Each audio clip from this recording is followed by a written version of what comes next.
सर्वप्रथम सर्वांना श्री स्वामी समर्थ. स्वामी महाराजांच्या कृपेने तुमच्या सर्व चांगल्या इच्छा पूर्ण होत ही स्वामींचरणी प्रार्थना करते आणि आजच्या व्हिडिओला सुरुवात करते. उद्या रविवार 2 ऑगस्ट 2026 आषाढ कृष्ण महिन्यातील संकष्ट चतुर्थी आलेली आहे. सुंदर सोन्यासारखा दिवस आहे. चातुर्मासातील पहिली संकष्ट चतुर्थी. असा दिवस पुन्हा येणे नाही. उद्या मांसाहार मद्यपान होणार नाही याची काळजी घ्या. कुणाचं मन दुखणार नाही, आपल्यामुळे कुणाला त्रास होणार नाही. तशी तर कायमच आपण या गोष्टींची काळजी घ्यावी, पण अशा शुभ तिथींना जेवढी देवांची सेवा होईल ना तेवढंच बघायचं आहे. भरभरून फळ मिळेल. तर उद्या जर असं सगळ्यांनी लवकर उठायचं आहे आणि आंघोळीच्या पाण्यात बघा हिरवंगार दुर्वा भरपूर मिळून जातील तुम्हाला. उद्या थोड्याशा दुर्वा टाकून सगळ्यांनी आंघोळ करायचे आहे. 2 टाका 5 टाका, पण दुर्वा टाकून आंघोळ करा. शारीरिक मानसिक त्रास असतील, कुणी विनाकारण त्रास देत असेल, संपूर्ण नष्ट होईल. शत्रुत्वसुद्धा त्यातलं संपून जाईल. गणपती बाप्पांचं नामस्मरण करा आणि आंघोळीच्या पाण्यात थोडंसं गंगाजल आणि 2 किंवा 5 दुर्वा अवश्य टाकायचे आहे. लहान मुलांनासुद्धा हा उपाय महिलांनो जरूर करा. चांगले अनुभव येतील तुम्हाला. संकष्ट चतुर्थीला आंघोळीनंतर उंबरठ्याची छान पूजा करा. महिलांनो हळदीचं लेपन करू शकता. नाही जमलं गोमूत्राने उंबरठा स्वच्छ पुसून घ्या. हळदी कुंकू फुलं अक्षता वाहून माता लक्ष्मीच्या पावलांची उंबरठ्याची छान पूजा करा. उंबरठ्यावर एक वस्तू तुम्हाला ठेवून द्यायची आहे. एक मातीची पंती घ्या. त्यात थोडेसे तांदूळ ठेवा. थोडे ठेवले तरीही चालेल. त्यावर सुक्या खोबऱ्याचा एक छोटासा तुकडा ठेवा. त्यावर 2 भीमसेन कापराचे तुकडे किंवा जो कापूर असेल तो ठेवा. त्यावर 2 किंवा 5 लवंग ठेवायच्या आहे आणि या वस्तू मातीच्या पंतीत उंबरठ्यावरच दिवसभर राहू द्या. कुणाचा पाय लागणार नाही अशा बाजूला ठेवा, म्हणजे येण्या जाण्याच्या रस्त्यात कुणी पाय लावेल तिथं ठेवू नका. एखाद्या कोपऱ्याला ठेवा, पण उंबरठ्यावरच ठेवायच्या आहे. संध्याकाळी दिवा लागणीला गणपती बाप्पांची आरती करून घ्यायची आहे आणि उंबरठ्या बाहेर जा. उंबरठ्याला हात लावून माता लक्ष्मीला बाप्पाला तुमच्या मनातील इच्छा प्रार्थना बोलून घ्यायची आहे. तुमच्या अडीअडचणी बोलून घ्या. आपलं मन तरी कोणाकडं हलकं करायचं तर आपल्या माय माऊलीकडंच करायचं. बोलून घ्या आणि उंबरठ्यावर येण्या जाण्याच्या रस्त्यात थोड्यावर कुणालाच येऊ देऊ नका आणि उंबरठ्यावरच येण्या जाण्याच्या रस्त्यात त्या वस्तू कापरासोबत जाळून टाकायच्या आहे. 2 कापराचे तुकडे जास्त जाळावे लागले तरी जाळा, पण त्या वस्तू उंबरठ्यावर जाळून टाकायच्या आहे. खूप चांगला अनुभव येतील तुम्हाला. तुमच्या घरातला जो वास्तुदोष आहे, पितृदोष आहे, कुणाची नजर बाधा, विनाकारण कुणी शत्रू त्रास देत असेल, नजर लावत असेल, काही वेळा खूप अडीअडचणी येतात. घरातल्या अचानक वस्तू खराब होऊन जातात, पैशांचे कामं निघतात, अचानक पैशांचा खर्च वाढतो. तर अशा गोष्टी घरात घडत असतील, मुलांची प्रकृती नीट राहत नसेल, आरोग्य नीट राहत नसेल, मुलांच्या अडीअडचणी खूप वाढलेल्या असतील, मग शिक्षण नोकरी घरात मंगल कार्य घडत नसेल, तुमच्या मनासारखं होत नसेल, तर उद्या संकष्ट चतुर्थीला अशा पद्धतीने उंबरठ्यावर सकाळीच या वस्तू ठेवा आणि संध्याकाळी या वस्तू दिवा लागणीला आधी देवांची आरती वगैरे करून घ्या. नैवेद्य पाणी सर्व करून घ्या आणि मग उंबरठ्यावर या वस्तू जाळा. चंद्रोदयाच्या वेळी जरी जाळल्या तुम्ही 9:40 तुम्ही हा कापूर जाळू शकता उंबरठ्यावर. महिलांनो इतके सुंदर तुम्हाला अनुभव येतील. तुमच्या प्रगतीतील अडीअडचणी एका क्षणात नष्ट होऊन जातील आणि भरभरून प्रगतीचे मार्ग तुम्हाला खुले होतील. लगेच तुम्हाला चांगल्या बातम्या तुमच्या कानावर यायला लागतील. पैशांचा जो विनाकारण खर्च होत आहे तो सुद्धा थांबून जाईल. बचत व्हायला लागेल, बरकत येईल. लक्ष्मी माता तुमच्यावर खूप प्रसन्न होईल आणि अखंड तुमच्या घरात स्थिर स्वरूपात वास करेल. असा हा छान उपाय आहे. सर्व महिलांनी अशा पद्धतीने संध्याकाळी कापूर आपल्या उंबरठ्यावर अशा पद्धतीने जरूर जाळा. 9:30 वाजले 10 वाजले करा हा उपाय, जरूर करा. चांगले अनुभव येतील तुम्हाला. देवघरातील गणपती बाप्पांच्या मूर्तीवर सकाळी अंघोळीनंतर छान अशी आपल्याला सेवा पूजा करायची आहे. अभिषेक करा. गणपती बाप्पांची मूर्ती तांबड्या मनात घ्यायची आहे. बाप्पाला नमस्कार करा, मनातली इच्छा बोला. हे गौरी पुत्र श्री गणेशा, पार्वती नंदना, माझ्या मनातील इच्छा पूर्ण करा, लेकरा बाळांचं कल्याण करा. मी उदाहरण सांगितलेलं आहे. तुमच्या मनातील इच्छा बोलून बाप्पाला छान अभिषेक घाला. ओम गण गणपते नमः, ओम गण गणपते नमः. मंगलमूर्ते विघ्नहरा दुरितनाशका कृपा करा, मंगलमूर्ते विघ्नहरा दुरितनाशका कृपा करा. जो मंत्र आवडतो तो मंत्र पठन करत करत किंवा अथर्व शीर्ष पठन असेल तर अथर्व शीर्ष पठन करत करत बोलत बोलत बाप्पाला अभिषेक करा. आधी स्वच्छ पाण्याने, नंतर दुधाने किंवा पंचामृताने, पुन्हा स्वच्छ पाण्याने मूर्ती स्वच्छ पुसून घ्यायची आहे.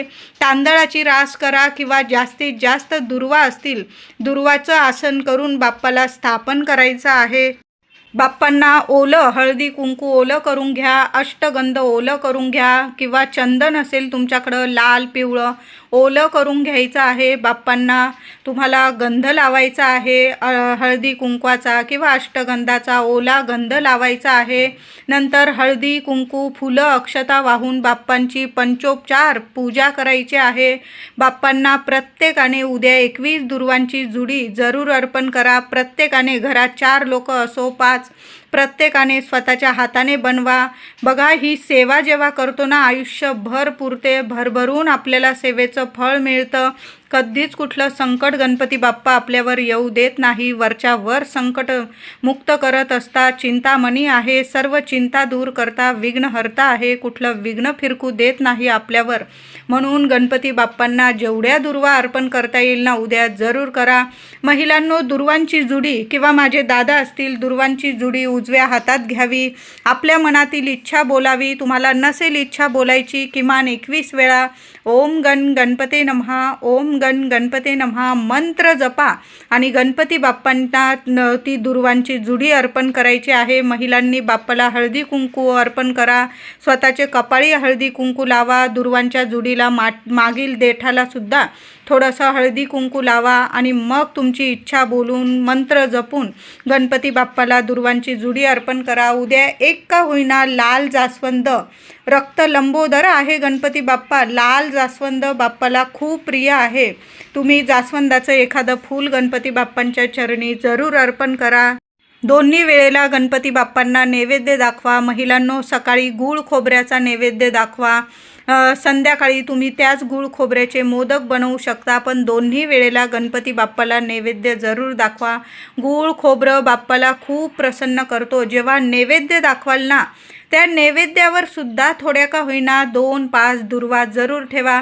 जसं आपण भगवान श्रीहरी विष्णूंना तुळशीपत्राशिवाय तो नैवेद्य पूर्ण होत नाही, तशाच पद्धतीने गणपती बाप्पांना नैवेद्य दाखवाल ना, त्यावर थोड्या का होईना दुर्वा ठेवा.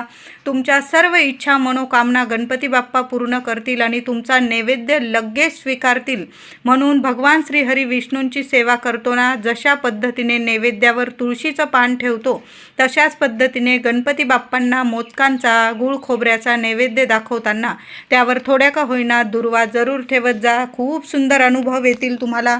महिलांनो, उद्या एक अखंड दिवा आपल्या देवघरात चालूच ठेवायचा आहे. दिवा स्वच्छ धुवून घ्या, पुसून घ्या. तेलाचा असेल दुहेरी वाट टाका, फुलवात तुपाचा असेल फुलवात टाका. दिव्याची हळद कुंकू फुलं अक्षता वाहून पूजा करा. दिव्याला आसन जरूर द्या.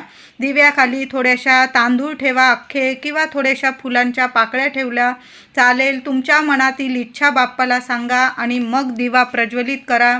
दिव्यात एक कापराचा तुकडा आणि 2 लवंग अवश्य टाकायच्या आहे. चिमूटभर हळद पण टाकू शकता. यामुळे देवी देवता तर प्रसन्न होतात, पण आपल्या घरातलं वातावरण सुद्धा शुद्ध पवित्र होत असतं. जे विनाकारण कुणाची नजर बाधा लागलेली असते ना, ती वरच्या वर दूर होते आणि उंबरठ्या बाहेर जाते लगेच, आणि आपलं घर नेहमी सकारात्मक राहतं. म्हणून अशा शुभ तिथींना आपल्या देवघरातील दिव्यात या वस्तू आवर्जून टाकून देत जा महिलांनो. उद्या एक दुर्वांचा उपाय, अत्यंत प्रभावी उपाय करायचा आहे. महिलांनो, दुर्वा नीट काढून घ्यायची आहे. एखाद्या ताटलीत काढून घ्या. 108 दुर्वा तुम्हाला लागणार आहे या उपायासाठी. आधी शांततेत उपाय करा. अगदी रात्रीच्या 9:30 वाजेपर्यंत तुम्ही उपाय केला. चंद्रोदय रात्री उद्या संकष्ट चतुर्थीचा 2 ऑगस्ट 2026 आषाढ कृष्ण पक्षातील संकष्ट चतुर्थीचा चंद्रोदय रात्री 9:37 होणार आहे. तुम्ही 9:30 पावणे 10 पर्यंत सेवा करू शकता. देवांची आरती वगैरे करून घ्या आणि शांततेत ही सेवा केली चालेल. एका ताटलीत डिशमध्ये दुर्वा चांगल्या काढून घ्या, धुवून वगैरे घ्या स्वच्छ. प्रत्येक दुर्वा घ्यायची आहे. गणपती बाप्पांचा मंत्र जपा, तुमच्या मनातील इच्छा बोला, मुलांविषयी, तुमच्याविषयी, पतीविषयी जी इच्छा असेल, कितीही कठीण इच्छा असू द्या, उद्या तुमचा हा उपाय, ही सेवा कधीच खाली जाणार नाही. गणपती बाप्पा तुम्हाला सर्व काही प्राप्त करून देतील. अखंड लक्ष्मी तुमच्या घरात नांदेल. कधीच पैशांना वगैरे कधी कमी पडणार नाही. धन धान्य, पैसा, ऐश्वर, आरोग्य, मुलांची प्रगती, सर्व इच्छा प्राप्तीसाठी एक दुर्वांचा उपाय सर्व आईने, आता महिलांना नसेल जमत, माझ्या दादांनी उपाय केला, ही सेवा केली चालेल. एका ताटलीत दुर्वा काढून घ्या. 108 दुर्वा नीट मोजून घ्यायच्या आहे. प्रत्येक दुर्वा उजव्या हातात पकडावी. तुमच्या मनात जो मंत्र आवडतो तुम्हाला, गणपती बाप्पांचा ओम गणपते नमः मंत्र जपा. गणपती बाप्पांना ती दुर्वा अर्पण करायची आहे. असं 108 वेळा मंत्र जपा आणि त्या दुर्वा गणपती बाप्पांना अर्पण करायच्या आहे. त्यावर हळदी, कुंकू, फुलं, अक्षता वाहून पूजा करा, नमस्कार करा. दिव्याने बाप्पाला तुपाच्या दिव्याने ओवाळून घ्यायचा आहे. धूप दीप दाखवायचा आहे. आरती करायची आहे. उद्या सर्वांनी मिळून गणपती बाप्पांची, देवी आईची, अजून तुम्हाला जास्तीत जास्त आरत्या घ्यायच्या. सर्वांनी दोन्ही वेळेला जमलं तर आरती करा, नाही जमलं किमान संध्याकाळी तरी आपल्या देवघरात उद्या आरती झालीच पाहिजे.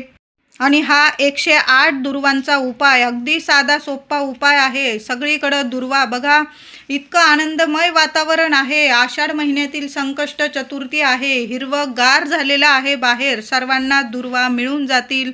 बघा, तुमच्या घराजवळ शोधा, दुर्वा मिळून जाईल. फुलवाल्या दादांकडून विकत आणल्या चालेल, पण 108 दुर्वांची ही सेवा प्रत्येक आईने जरूर करायची आहे. चांगले अनुभव येतील तुम्हाला. एका क्षणात अनुभव येतील. महिलांनो, दादांनो, सेवा कधीच खाली जाणार नाही तुमच्या. कायम गणपती बाप्पांची पाठीशी कृपा राहील तुमची. अशी ही सेवा आहे. सर्वांनी जरूर करा. उद्या सर्वांनी गणपतीच्या मंदिरात जरूर जा. सकाळी जा, संध्याकाळी जा, पण गणपती बाप्पांच्या दर्शनासाठी मंदिरात जरूर जा. आता ज्यांना नाही जमलं, गणपती बाप्पा सगळीकडं आहे, आपल्या घरात आहे, आपल्या हृदयात आहे, देवळात आहे, पण जमलं तर आपण मंदिरात जाऊन सुद्धा सेवा करा.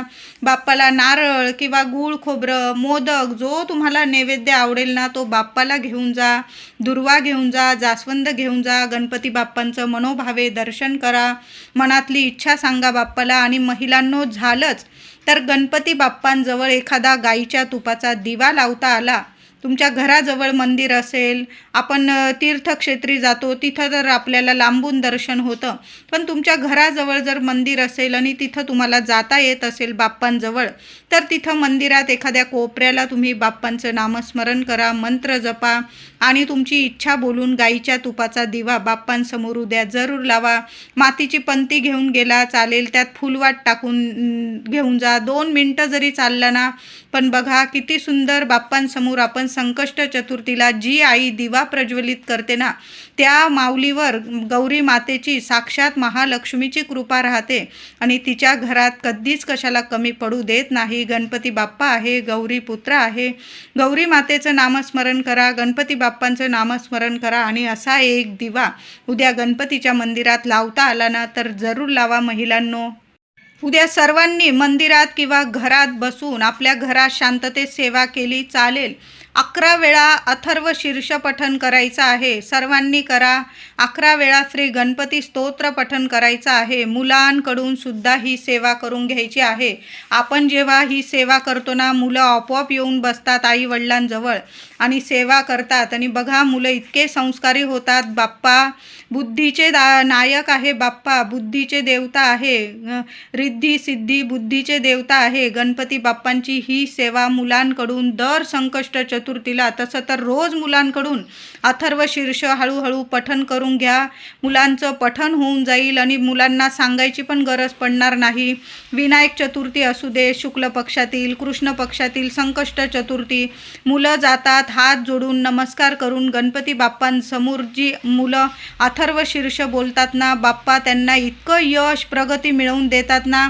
आई वडिलांनी सेवा केली ना तर मुलं आपोआप येऊन बसतात आणि मुलं जरूर सेवा करतात. बघा, आपल्या मुलांकडून सुद्धा उद्या जसं बोलतील तोडकी मोडकी सेवा सुद्धा गणपती बाप्पाला प्रिय आहे. जी व्यक्ती बाप्पांची सेवा करते ना, बाप्पांची अखंड कृपा त्या व्यक्तीवर जरूर राहते. महिलांनो, दादांनो, उद्या अथर्व शीर्ष 11 वेळा जरूर पठण करा. 11 वेळा गणपती स्तोत्र. नाही झालं, लेकरं लहान आहे, काही कामानिमित्त नाही जमलं, किमान 1 वेळा तर अथर्व शीर्ष फलश्रुतीसह तुम्ही पठण करू शकता. गणपती स्तोत्र पठण करा. 1 माळ आपण 108 वेळा तर गणपती बाप्पांची दुर्वा अर्पण करून सेवा करणारच आहोत. तुमची 1 माळ सुद्धा जप होऊनच जाणार आहे. ही सेवा तुम्हाला इतकं भाग्य देऊन जाणार आहे ना, तुमचं भाग्य तेजस्वी करेल, तुमचं आयुष्य बदलून टाकेल, मुलांच्या अडीअडचणी जरूर दूर करेल. कुणी विनाकारण त्रास देत असेल ना, तो शत्रूसुद्धा नमून जाईल, तुमच्या पायाशी लोळण घेईल. मी म्हणत नाही की शत्रूंचा नाशच हो, पण ते शत्रूसुद्धा स्वतःचं शत्रुत्व संपवून टाकतील आणि तुमच्याशी मित्रासारखे वागायला लागतील. असा हा सुंदर उद्याचा दिवस आहे. जेवढी सेवा कराल ना त्याचं भरभरून फळ मिळणार आहे.